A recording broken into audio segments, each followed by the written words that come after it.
This is the School Leadership Show, the only podcast dedicated to helping practicing and aspiring school leaders improve their craft. The School Leadership Show brings together thought leaders from inside and outside of education to deliver you the insights and tools you need to succeed in school leadership. Dr. Barbara Oakley is an educator, writer, and engineer with one of the coolest backstories I've ever heard. She has become an expert on learning, and her most recent book, Learning How to Learn, A Guide for Kids and Teens, is spectacular. So spectacular, in fact, that my 16-year-old daughter was even impressed. Barb and I have a wide-ranging conversation about her background, learning in general, a little bit about math instruction specifically, and her thoughts on how we can improve teaching and learning in our schools. I was really impressed with Barb, and I made her promise to do a part 2. I hope you enjoy Barb's story and insights as much as I did.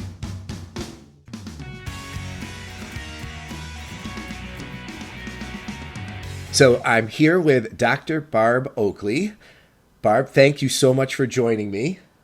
It's a pleasure to be here, Mike. And your most recent book is Learning How to Learn, A Guide for Kids and Teens. And so the book is what brought us together initially, but we'll get there. But first, we've been messing around with our interview time here because you've got a gig out at the University of California at San Diego.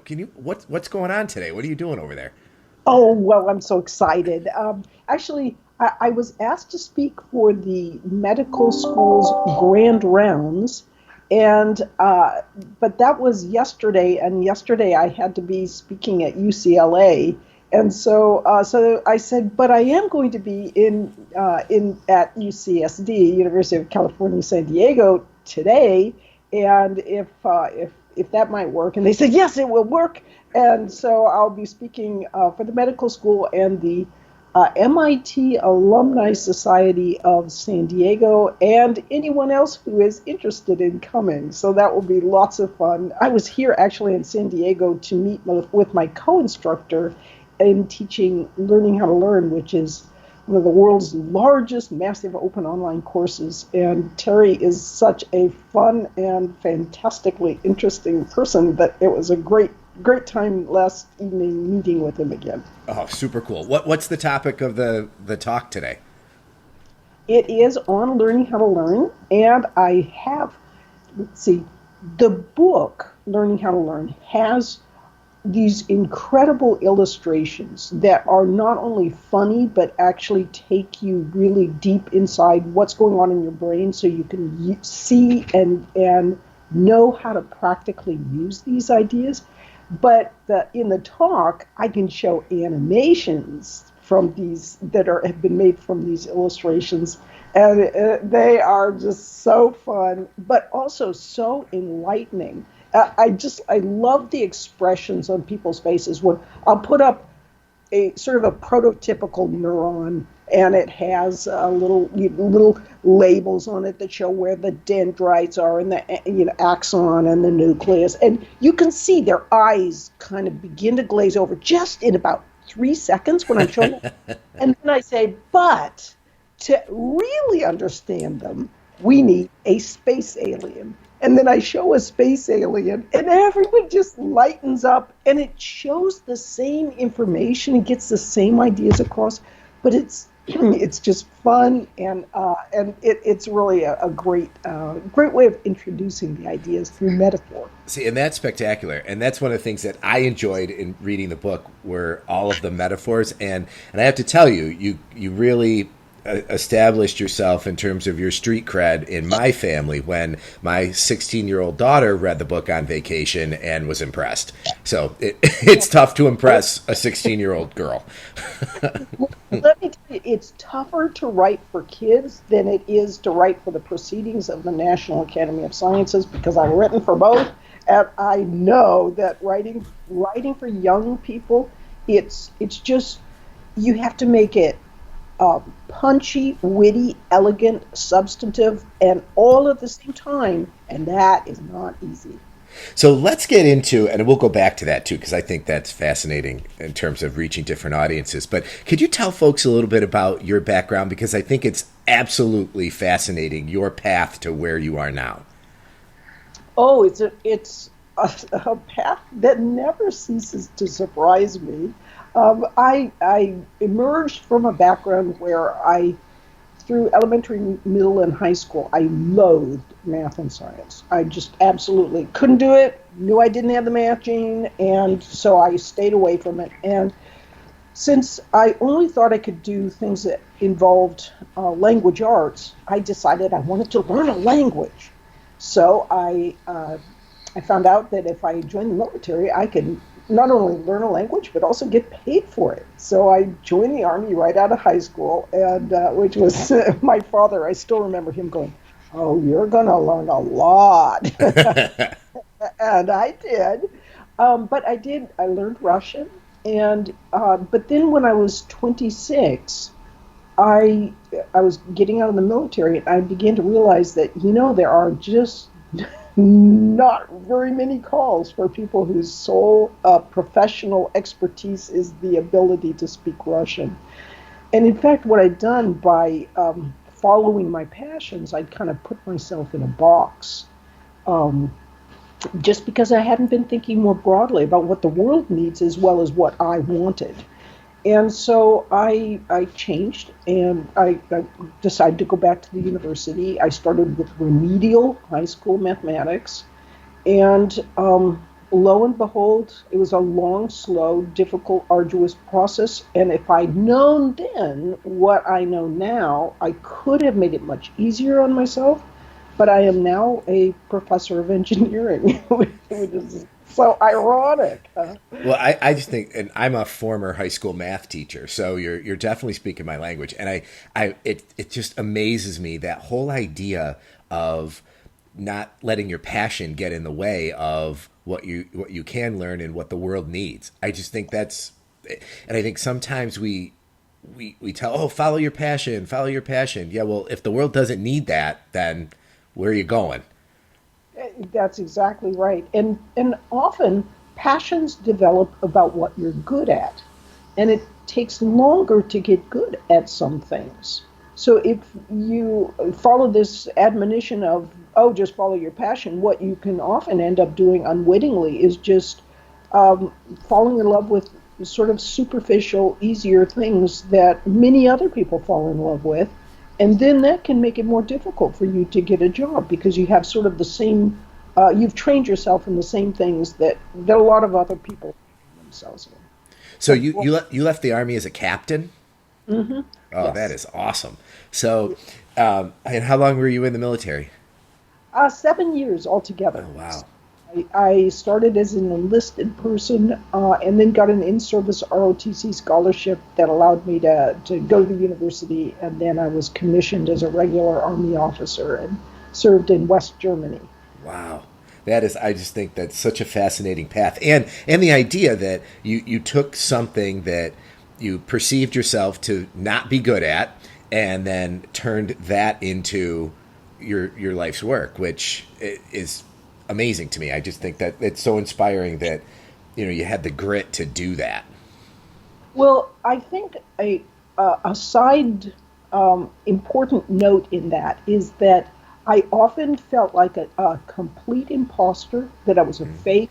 I wasn't good enough. Uh, all these other people would always be way smarter than me. The ones who were good at math and science in high school. So when I was trying to retrain my brain, um, a very important aspect was that I did feel uncomfortable, that I did feel like a fake, and I didn't feel overconfident about my abilities, because actually overconfidence is more dangerous than underconfidence. And so just feeling uncomfortable, feeling like a fake, that was a good thing because it kept pushing me to change myself instead of feeling like, oh, I've got this, when I didn't really. You stumbled right into the Dunning-Kruger effect, right? Right, largely, of course. Where the more you learn, how's it go? The more you learn about a topic, the more you realize you don't know, Oh, right? for sure, for sure. So let's talk about the book. How did you? I mean, it's all coming together, and I think folks are getting that. The learning how to learn comes out of your experience learning something that was uncomfortable. So talk about how the book came to be. Oh, good question. So I was teaching probability and statistics, and one day one of my students, he had found out about my sordid past as a math flunky, and he asked me, "How did you do it? How did you change your brain?" And he himself had a military background. He'd been in Iraq. He'd had uh, some injuries in his brain from traumatic brain injuries from sort of being rattled around in armored personnel carrier. And that can make little micro tears in your brain and make it hard for you to learn. But he had started learning math and so forth, and we now know that there's suspicions, if you know anything about neuroscience, that if you start learning math, it may help heal these kinds of injuries. But anyway, he was using his studies to help heal his brain, either consciously or subconsciously. But he too was struggling with it, and so he really wanted to know how did you change your brain? And so I wrote him an email and kind of said, well, here's what I did. And incidentally, he's a very successful engineer nowadays. But then when I thought about it, I thought, oh, that, it's really worth more than just a little email about. And I began to realize some really interesting things. For example, when I learned Russian, I was at the Defense Language Institute, which is one of the best language training institutions in the world. It's really well thought out. And I learned the techniques for learning a language. And then I began to realize that if I applied those same techniques of practice, of repetition, and internalizing and gaining procedural fluency with math that I had with learning language, maybe it would work. And it did. And that's how I was able to ultimately be successful with math as well, was just to kind of turn around and use those same sort of practice it, internalize it, be able to think in that language because you practiced often enough with it. And it really worked. And so anyway, after the student had asked the question about, how do you change your brain, I decided to write a book about it. And I had done some past work just with my nonfiction writing involving what's going on in cognitive psychology, what's going on in neuroscience. And I thought, I'll bring those things in to my writing. And lo and behold, it resulted in the book, A Mind for Numbers, How to Succeed in Algebra, how to Succeed in Math Even If You Flunked Algebra. And it was a very interesting book to write, in part because I also got, I looked up all these great professors on ratemyprofessors.com and got hundreds and hundreds of comments from them on the manuscript. And one of the things that surprised me, though, was these great teachers would say how important metaphor is in learning. Wow, okay. So you mentioned a couple things in there. So the repetition, the getting fluid in the language, metaphor. You want to dig into any of those? Like if you sort of think about that magic recipe of learning, basically. What are some of those bigger ideas? You want to go a little deeper on that?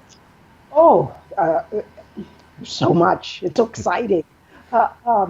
So your working memory is in your prefrontal cortex, and it's like your little mental scratch pad that you could temporarily hold things in mind if you want to.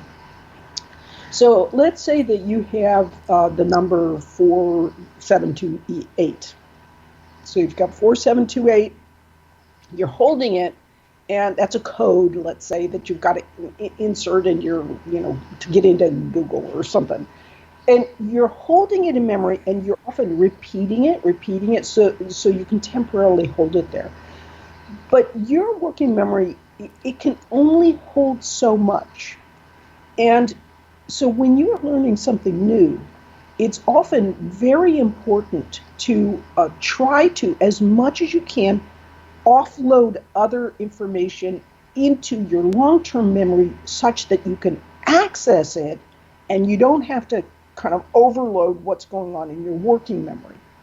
So learning and becoming an expert in any subject, and I don't care whether it's dance or music or math, science, chemistry, whatever you're learning involves the creation of a series of, well, what we call in the book is a series of links, and so it's neurons that link together and they're in your long-term memory. And then when you need to know some information, your working memory can just reach out, grab those links, and then your working memory doesn't have to do all the processing. It can just do this subroutine that it reaches out to that's already been placed there. And that can do the mental work much more easily, so you don't have to hold everything in your working memory.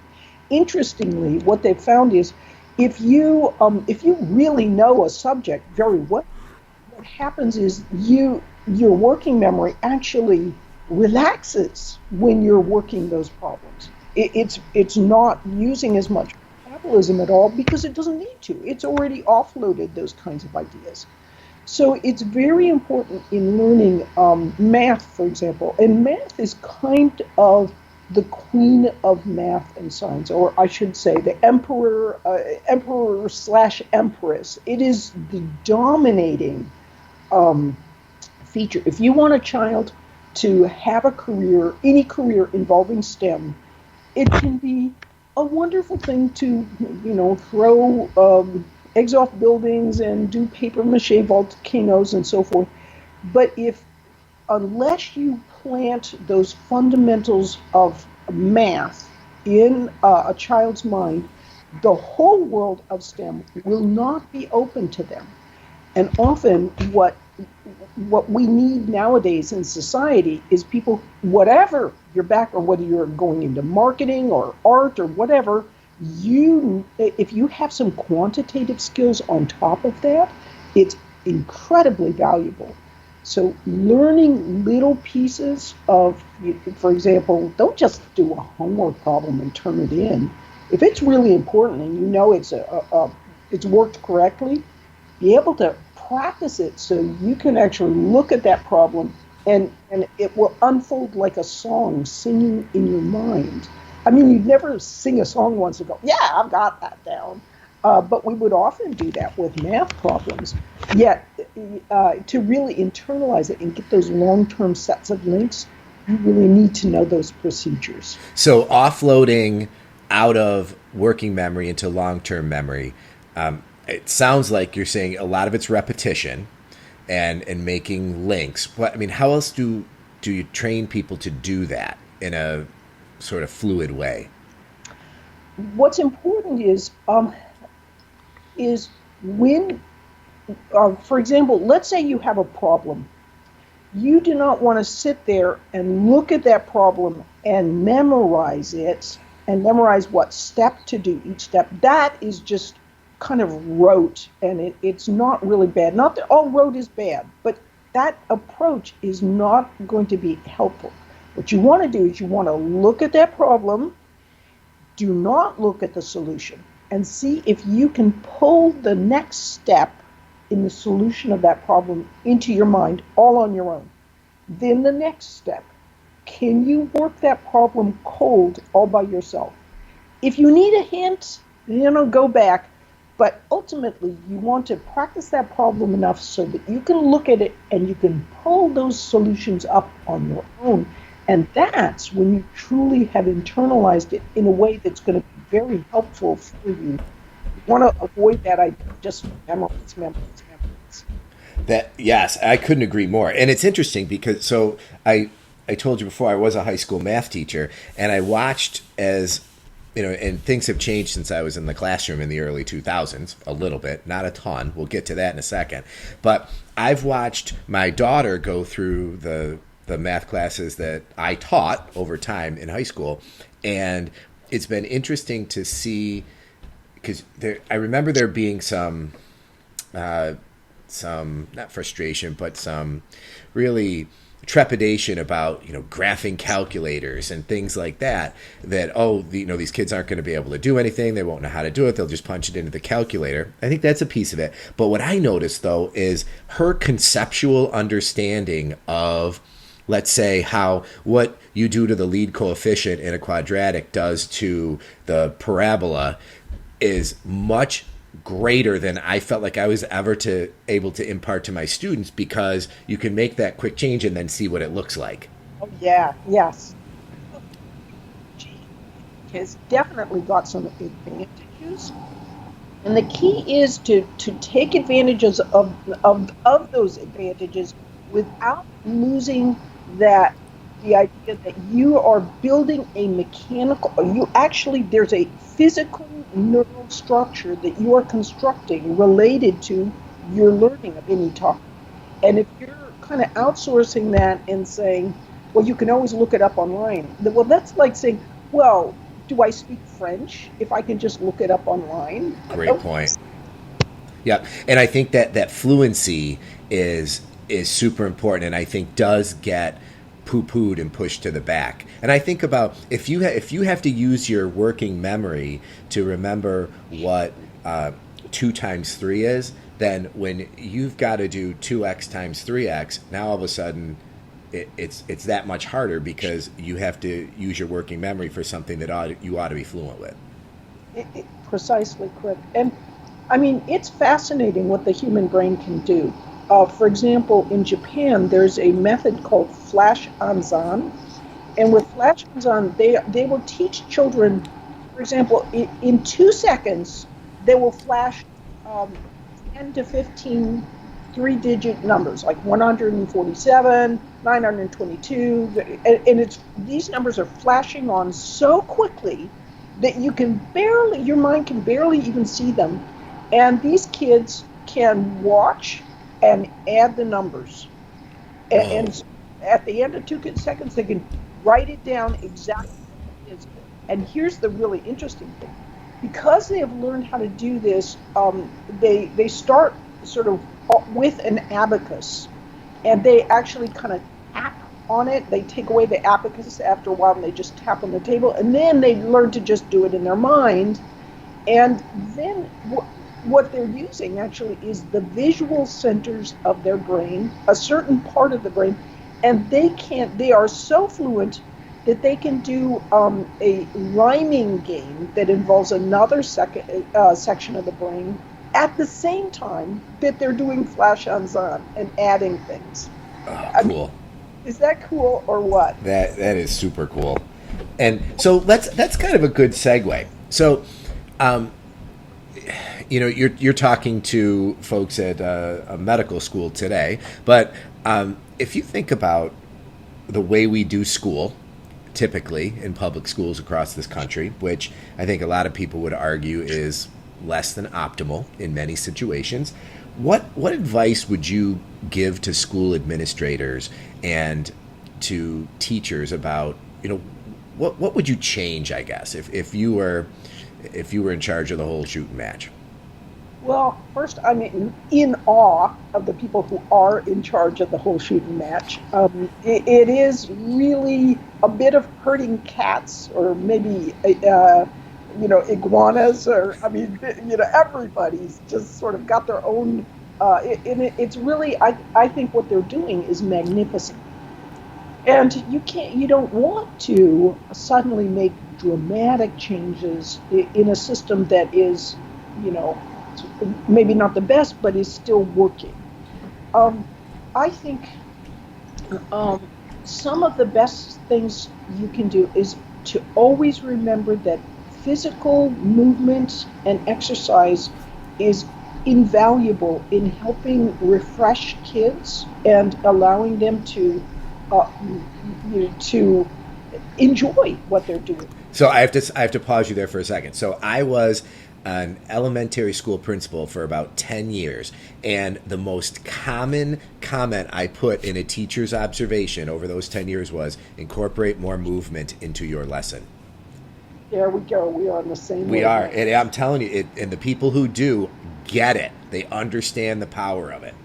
Yes, yes. Well, I know that, for example, sometimes what teachers will do is they'll have it. Actually, competition gets a bad rap sometimes, but competition is actually a wonderful way of ensuring cooperation, of trying to get and in games, competition are is everything. I mean, kids love games with some aspect of competition in them. So, one way to, for example, encourage mathematics in younger children, you want to build that procedural fluency, is to have kids run up to the board when they get the answer and put it up there and see who's first, or, and kind of reward however you want to. But then you are not only getting them excited about working these problems, but you're also having them um, move while they're doing it, and they have to run up, and it gets everybody kind of breathing harder, and actually increases circulation, which helps with focus and attention, and that kind of thing can be a great way to have fun even while you're encouraging procedural fluency. And so I think if you can incorporate little things like that, that can be a valuable approach. Well, and it's just fascinating to me how people ignore those kinds of things in favor of, well, I have so much content to get through, they just have to sit there and take it. And we know that, cognitive overload's a real thing. I mean, you can only take in so much before you need time to process it. That is exactly correct. I mean, we don't want to discount the vital importance of a student just concentrating on good instruction, because that's what starts those little neural pathways. For example, Julius Yego he was a javelin thrower from Kenya, and if you know anything about Kenya, you know that javelin is not a big thing in Kenya. It's more distance running. And so he just had this thing. He wanted to learn to throw the javelin, but there were no javelin coaches there. So he just learned from YouTube. And he watched the YouTube videos, and then he'd go out and practice.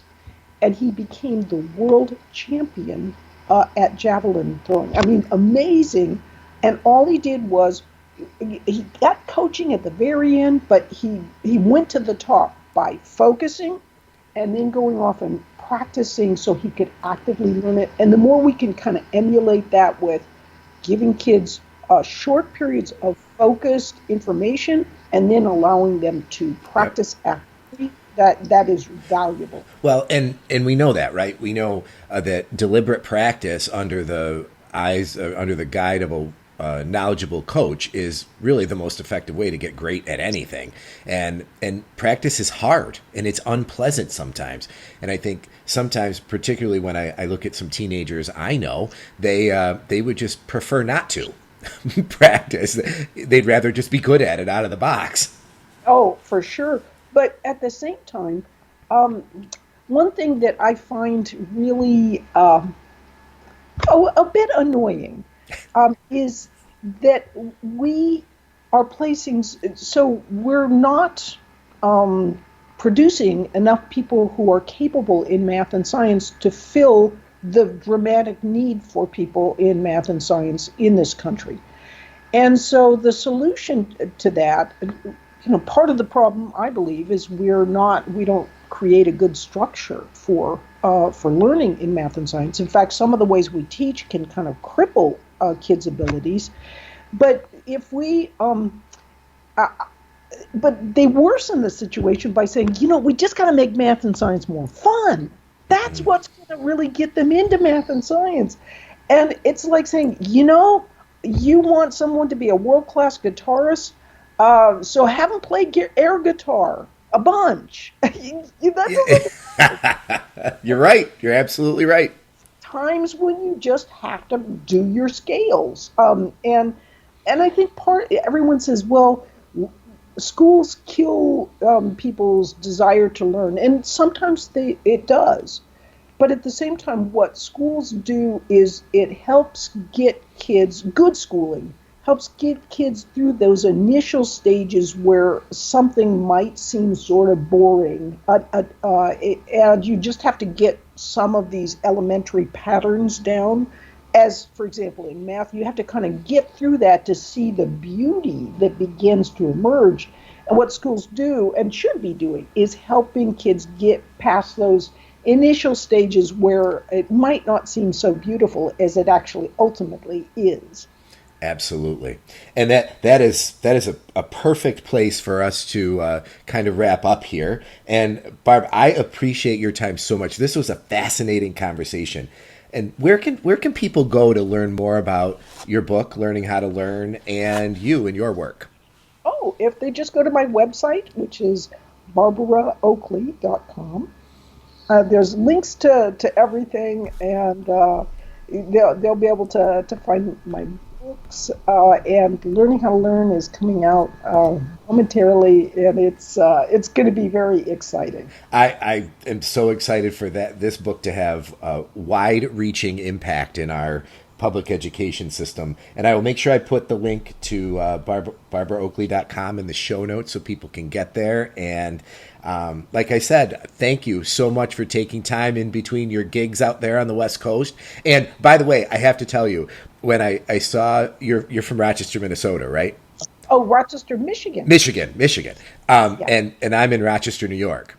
So so when I saw Rochester on your Skype thing, I thought, oh, maybe we can meet in person. Oh, no. But there's so many Rochesters. I think there's like 7 or 8 of them. It's wild. But, well, thank you so much, and I appreciate your time. And maybe we can get together again and continue the conversation. I'd love to. Thank you so much, Mike. Thanks for listening to this episode of the School Leadership Show, a podcast for aspiring and practicing school leaders. Send your comments, questions, and show ideas to me, Mike, at schoolleadershipshow.com. And please consider rating the podcast in iTunes and leaving a comment. And definitely pass the show along to your colleagues.